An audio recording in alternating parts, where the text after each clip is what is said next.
meeting of Angus Council. And I had just a couple of points. I'd just like to thank people. I know that this is pretty time critical for this meeting because some of us have got business on, other meetings on as soon as this is finished. And also, we must conclude this business today because the Chief Executive and staff have got to get this up to the Scottish Government by the 2nd of November. I'd just like to say that, remind you that questions and comments limited to 3 minutes, questions limited to 1. But if you're asking a question or making a comment, could you please preface what you're speaking about by the page number? It is quite a thick document, and just to give the officers a chance to expedite their answer for you. Okay. The apologies for absence. Yes, Provost, there's apologies from Councillor Cheek and Councillor Longyear. Okay, thank you. Declarations of interest. Have we any declarations of interest? Councillor Bell. Thank you, Provost. Just my normal one as a non-executive director of Public Health Scotland, which might have some relevance today, but isn't inconsistent with my role, and I have a specific exclusion. Thanks, and I'll stay. Thank you very much, Councillor Bell. Anyone else?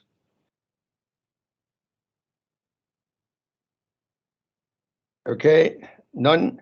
Item 3 then is the report 332/21, and I'm going to ask. Sorry, Councillor Fairweather, I beg your pardon. Yes, Provost. Just before anybody else comes in, can I just take just a few seconds just to thank the Chief Executive and the Deputy Chief Executive, Doreen Phillips and Catherine Lindsay, and all that have been involved in this extremely important report and response that will go back to the Scottish Government. What I will ask today is, and I know there will be many questions probably and comments regarding this, but I would ask that all members support the response today. Thank you, Provost. Thank you very much, Councillor Fairweather. I would now ask our Chief Executive, Mrs. Margot Williamson, if she could introduce the report. Margot. Thanks, Provost, and thanks very much for enabling this special council to take place and for the opportunity to briefly introduce this report.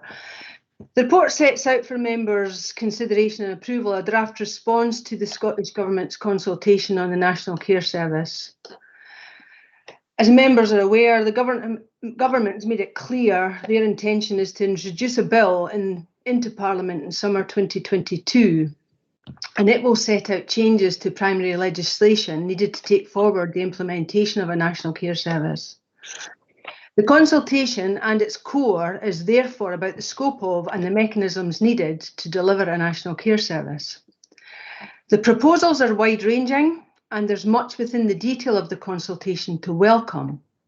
Examples such as the emphasis on the rights of supported people and carers, the recognition of a need for government investment in local services, and greater support for our workforce. However, these aspects are wrapped in a core set of proposals which outline significant change to the structural, organisational and democratic landscape. If these are implemented in their current format, the proposals will represent a fundamental change to the scope and nature of local government. Following the launch of the consultation, members had the opportunity to attend a briefing session on the consultation and the steps officers were taking to produce a response for approval. Officers have worked collaboratively with input from members and with reference to the wide range of professional, national and other consultation sessions that have been taking place on the matter, and the draft proposed response from Angus Council is beyond you. Like the leader, I want to put on record my thanks, particularly to Catherine Lindsay for her leadership and coordination of this response, which has been second to none.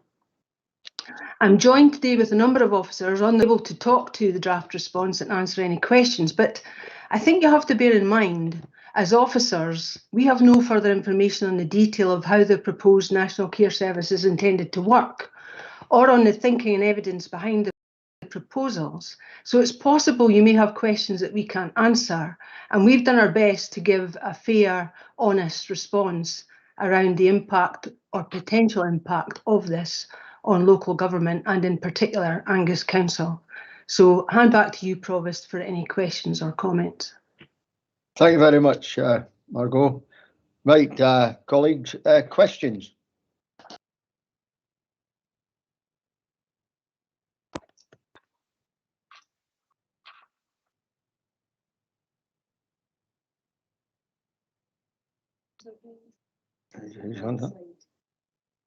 Councillor Whiteside. Sorry, I couldn't see your hand.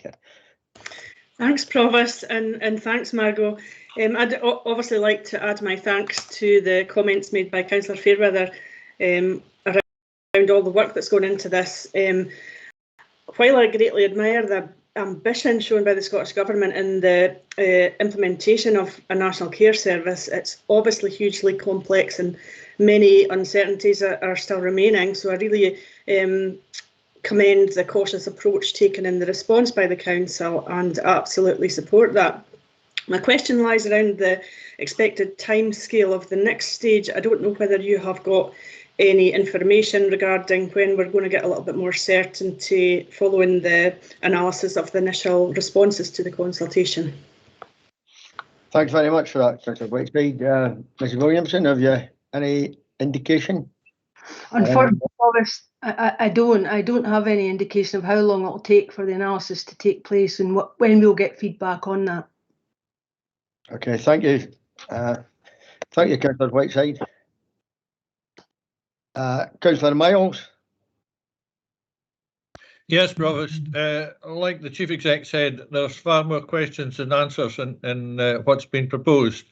And I do take my hat off to Catherine Lindsay and others that filled in that consultation. I have seen it and been to many meetings about it, and was attempting to put in my own personal response, and we'll maybe eventually get it through. But it is very, very difficult to fill in because there are so many unanswered questions, not least about the finance of the whole thing. And the big question I should have been at the number one is, do we actually need a National Care Service? And the government seems to have decided that before it started. And I think this could have been adapted, the response to Feely could have been adapted without creating a totally new service. This is throwing the whole NHS up in the air and trying to hope it won't break apart when it falls down again. And I'm sincerely hoping we can continue the good work that both the Social Work Department and NHS have done. With trying to implement this thing is going to be a bit of a nightmare. On the response to the last question, it's an extremely tight turnaround, I've been told. The response is to be in by the 2nd of November, and they're hoping by mid-December to have a response to that. Now, that doesn't give them very long to consider all the multitude of responses that comes in. So I'm slightly concerned they've made up their mind before the start, but I'm just cynical, me maybe. But it is a very quick turnaround, so whether they'll have time to analyse all the responses, I'm not too sure. Okay, Councillor Miles, that was more a comment than a question, but you did. Was a comment, yes. Yeah, you did ask the question at the end about the response time, and I think Mrs. Williamson said, you know, she answered that when she spoke to Councillor Whiteside. Okay, thank you. Any other questions? Okay, Councillor Whiteside, that's a second question, is it, or is it an old hand? That's okay. Councillor Bell, question. Thank you. Yes, I really appreciate the hard work that's gone into this, and I think there are more than one of us on this call who've perhaps been involved in responses from a number of different bodies. And I do think that the ambition that came out of the Feely report to lead into the formation of the National Care Service is actually something that we should all be getting behind. I think the workforce needs to be recognised, and I think for me the overriding factor is outcomes for people, and how this can be a person-centred service. I like the council's response. It's at odds in a few places with perhaps what the IGB is going to come out with. But I just wondered on page 12, which is my question, in the box, the second paragraph up around consistency of outcomes could be supported.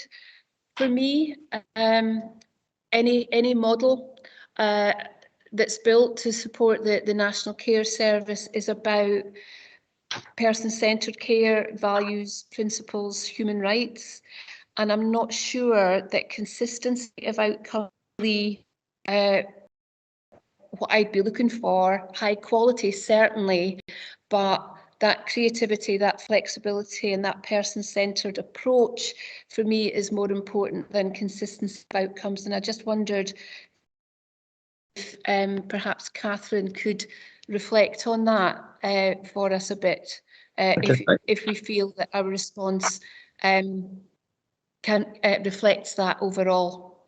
Okay, thanks very much, Councillor Bell. Catherine Lindsay. Catherine, would you be able to answer the question by Councillor Bell? Yes, thank you. So I think, Councillor Bell, you're absolutely right. Whatever order services need to be responsive and they need to be about person-centred care. And that's why the language there is about consistency of outcomes, because it's about positive outcomes resulting from high quality care for individuals delivered in a person-centred way. So, you know, it's not about a consistency of service or a consistency of provision, quite deliberately. So what we want is for everybody who requires a service or support to achieve good outcomes. We want to deliver whatever is necessary in order to support them to do that.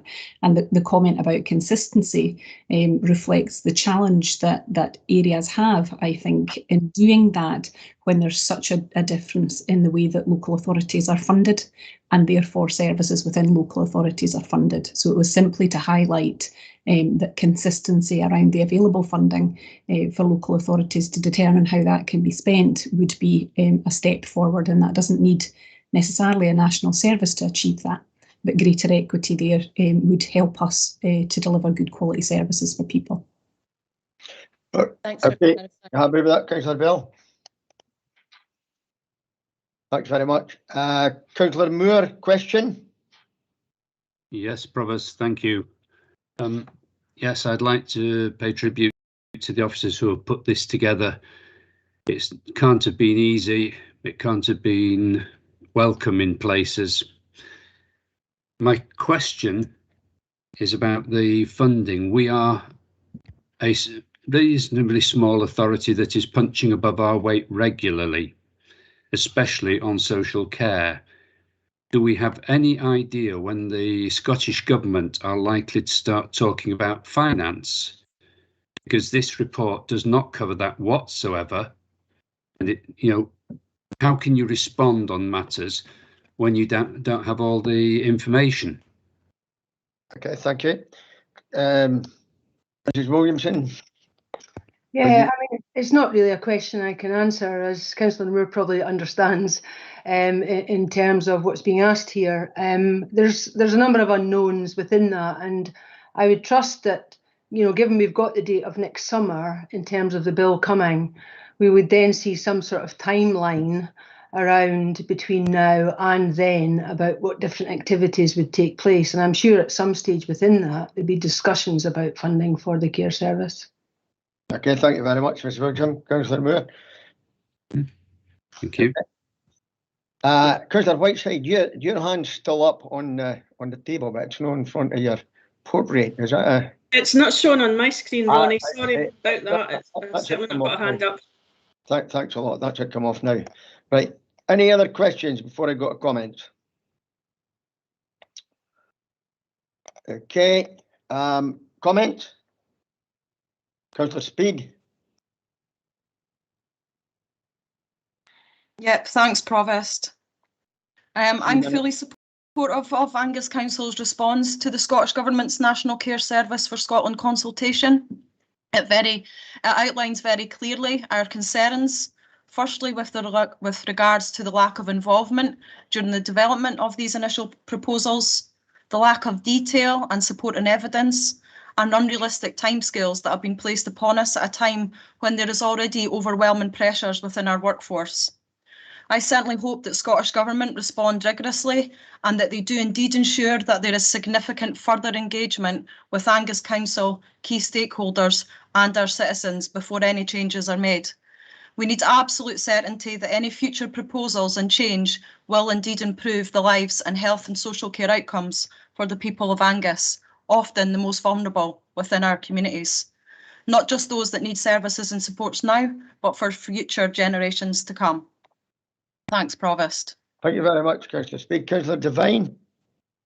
Thanks, Provost. On page 38, I would like to agree with the caution that this response has said about the children's services being included in this, leaving education with the council.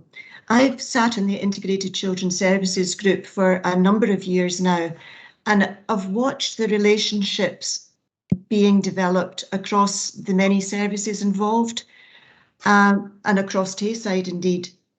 The clarity of vision has taken some time to develop, but I would say that the work now being done by the Tayside Collaborative is a great example. And in fact, the Scottish Government has recognised that. So I think it's really important to flag that up. I also don't want us as elected representatives to lose out on the scrutiny of children's services, as we did when the IJB was formed and we lost our social work committee. Now, I think our IJB does a tremendous job, and probably one of the best in the country, but we as elected representatives don't have direct input there, and I certainly don't want to see that happening to children's services. So thanks for putting that in there, and I hope it is taken on board. Thank you very much, Councillor Devine, for your very valuable comments. Are any of the officers involved want to come back and to come? Okay. Any other comments? Councillor Brace. Yeah, thanks, Provost. I think this National Care Service is being built for the long term, for generations to come.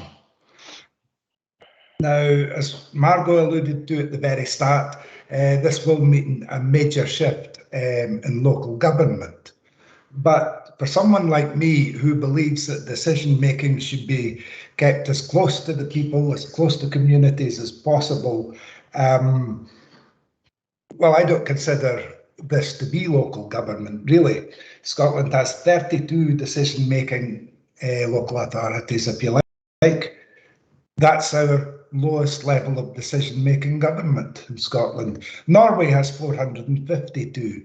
And if we start looking at local government in Scotland in the future, being in much smaller units than Angus Council is and making a lot of decisions at higher levels than anything that they might be doing just now, then the National Care Service starts to make an awful lot more sense. Thank you. Thank you very much, Councillor Brace. Councillor Miles, comment? Yes, Provost. Puzzled by Councillor Brace's last comment because, to my mind, the National Care Service is a centralisation agenda, trying to centralise everything to the lowest cost. See how that hasn't worked in the police. I totally agree with his motive. Things should be down to a local level and decisions should be made locally. And the problem with this is there's very little avenue or opportunity for local initiatives to take place. And when we had the meeting with Kevin Stewart, the Minister, he did assure that local initiatives would take place. but he wants the standardisation right across the country, which takes away the ability for local initiatives and local improvements and things that we have been doing in the past to add. So they're saying one thing and doing another, and I'm slightly concerned that the good work we've set aside will not be carried forward or not be able to be carried forward due to the standardisation they wish right across the board in Scotland. Thank you. Okay, thank you very much, Councillor Miles. We have got Councillor Sturrock. Yeah, thank you, Provost. I would like to thank Margot and the whole team for doing this report in such a short time scale. And I would like to thank Councillor Speed because as she spoke, I ticked off some of the concerns to raise myself. One, I always understood that the Act was actually meant to be enforced by 2024. That's the timescale I had. Maybe I'm wrong, but that's the timescale I thought we were looking at. And one of the other aspects was mentioned was the fiscal arrangements to this.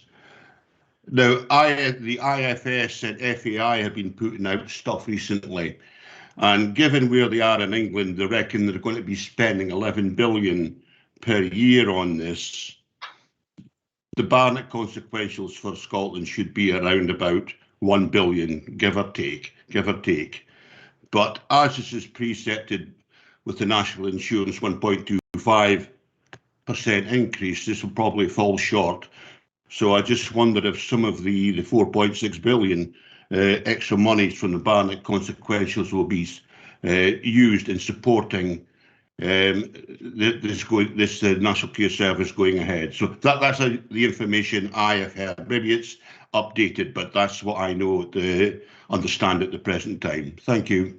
Okay, thank you very much, Councillor Sturrock. And I'm sure that'll be taken good notice of in the future. Mrs. Williamson, you had your hand up, I think, to answer something there. Yeah, it was just to respond to Councillor Sturrock about the bill and the Act. I mean, the bill will be, well, at the moment it's proposed that it will be laid before summer next year, but after the bill's laid, there's a period of time where a lot of activity goes on before it gets to the Act and Royal Assent. So that's the Act that you're talking about in terms of 2024, I think, as opposed to the bill. Okay, thanks very much for that point of clarification. Councillor Bell. Thank you, Provost.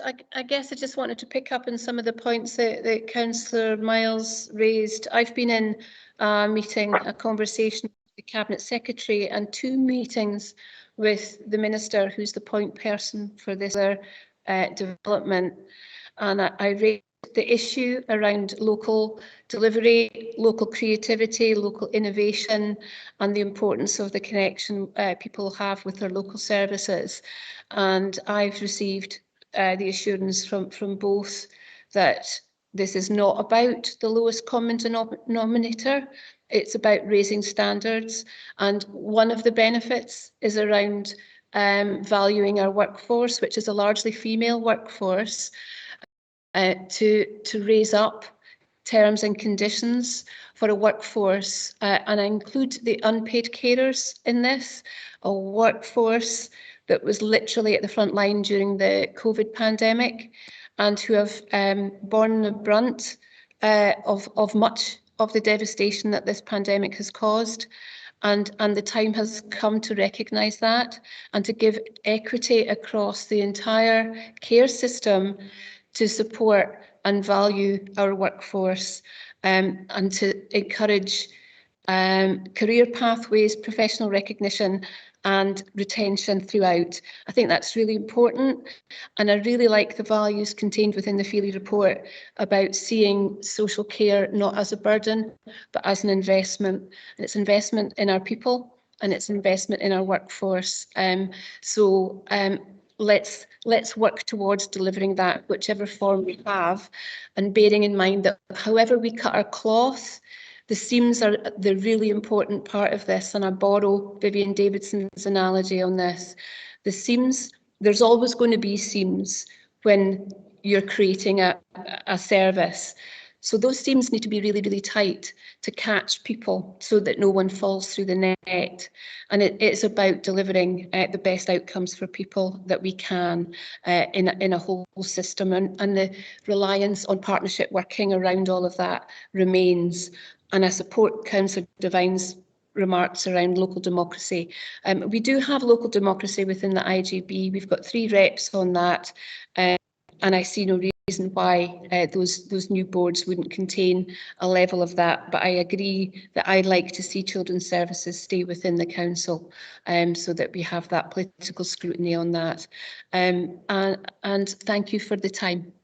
Promise. Thank you very much. Thank you very much, Councillor Bell. I was just to say to you, you've got about 30 seconds left, but you did finish well.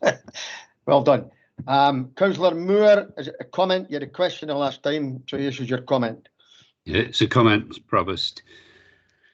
I've just got somewhat concerned about the National Care Service. Councillor Bell says it's about raising standards and bringing equity. Well, you don't need to create a whole new body to look at that. You don't need to centralise things to make sure that you're raising standards. In Angus, we do have very good services. There are other parts of the country that don't. And therefore, I would have thought that concentration on the areas that are failing would be far better than trying to lump everybody in the country into one system. But, you know, we'll see what happens. It's going to be a couple of years down the line. We may see that it's worthwhile, we may not, but I just have my concerns about it. Okay, thank you very much, Councillor Moore. As you say, time will tell. Councillor Bray, your hand's still up, although it's not on your picture, is it? I think there's maybe like Councillor Whiteside, there's a kind of malfunction. Any other comments?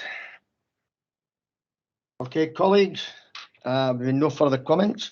I would go back to paragraph 1, the recommendations, that it is recommended that the council notes the detail of the proposals set out in the National Care Service consultation. 2, considers Angus Council's proposed response as detailed in Appendix 1.